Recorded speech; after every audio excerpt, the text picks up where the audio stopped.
Joe Mitchell launches bid for Iowa's 2nd congressional district as Ashley Hinson pursues Senate seat. A new chapter has begun in Iowa politics after Republican Congresswoman Ashley Hinson announced she will run for the U.S. Senate in 2026. With Senator Joni Ernst stepping aside, Hinson's Senate bid leaves Iowa's 2nd congressional district open. The vacancy has quickly sparked a competitive race, and former state representative Joe Mitchell has officially launched his campaign to represent the district in the U.S. House of Representatives. Background and political journey. At just 28 years old, Joe Mitchell already has a remarkable political resume.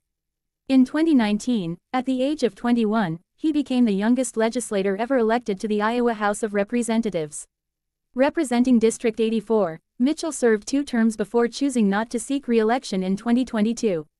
His public service extended beyond the state legislature.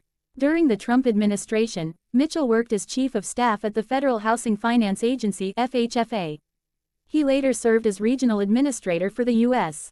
Department of Housing and Urban Development (HUD) in the Great Plains region, where he oversaw housing programs in Iowa, Nebraska, Missouri, and Kansas.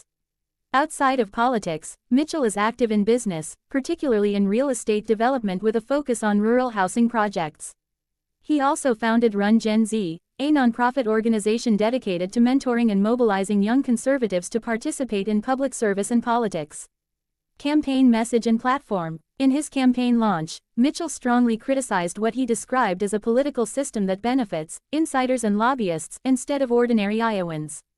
Too many Iowans have been left behind by a broken political system that works for insiders and lobbyists, not for us, Mitchell declared.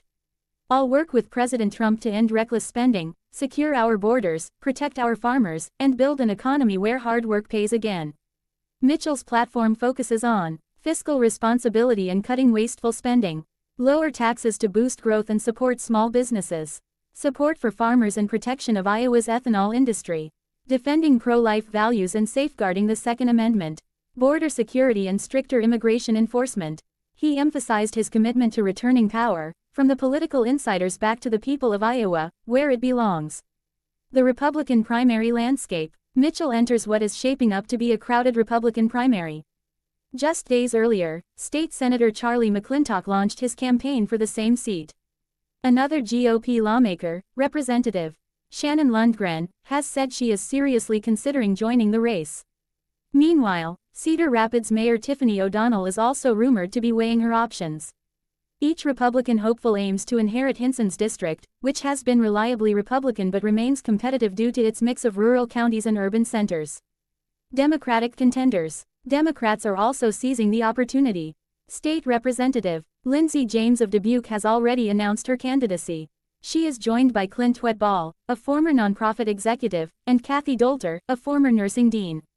Together, they present a field of candidates focused on healthcare, education, and economic fairness. The Democratic Congressional Campaign Committee (DCCC) has already launched attacks against Mitchell. Spokesperson Katie Smith said, "Joe Mitchell is a Des Moines insider and career politician who is out of touch with Iowans. He caters to Washington special interests and billionaires, not working families." Democrats are ready to flip this seat in 2026. Why this race matters. Iowa's 2nd District carries significant weight not only for the state but also nationally. It includes major cities such as Cedar Rapids, Dubuque, and Cedar Falls, where election results are often closely contested. Both Republicans and Democrats see this as a battleground seat that could tip the balance of power in the House of Representatives. For Republicans, Mitchell represents a youthful, energetic, and Trump-aligned voice who could energize conservative voters. For Democrats, the race is a chance to make inroads in a district that has leaned Republican but remains within reach if they can mobilize turnout in urban areas. The outcome will also serve as a litmus test for the broader MAGA movement's influence within the GOP, especially among younger candidates. Mitchell has branded himself as a trusted voice in the MAGA movement, tying his campaign closely to Trump's political agenda. Summary. Joe Mitchell's decision to enter the race for Iowa's 2nd congressional district has added new energy and intrigue to the 2026 elections. His background as the youngest state legislator, his service in federal housing agencies, and his work with young conservatives give him a distinctive profile among the Republican field. But his candidacy will not go unchallenged. With multiple Republicans likely competing in the primary and Democrats eager to flip the seat, Mitchell faces a tough road ahead. The battle will highlight key issues, from economic policy and rural development to healthcare, education, and national security. As Iowa heads toward another election season, one thing is clear: the contest for the 2nd congressional district will be one of the most closely watched races in the state, if not the nation. In short, Mitchell's entry transforms an open seat into a high-stakes, high-energy contest, one that will test the strength of Iowa's Republican base and the ability of Democrats to compete in a district that could determine control of Congress.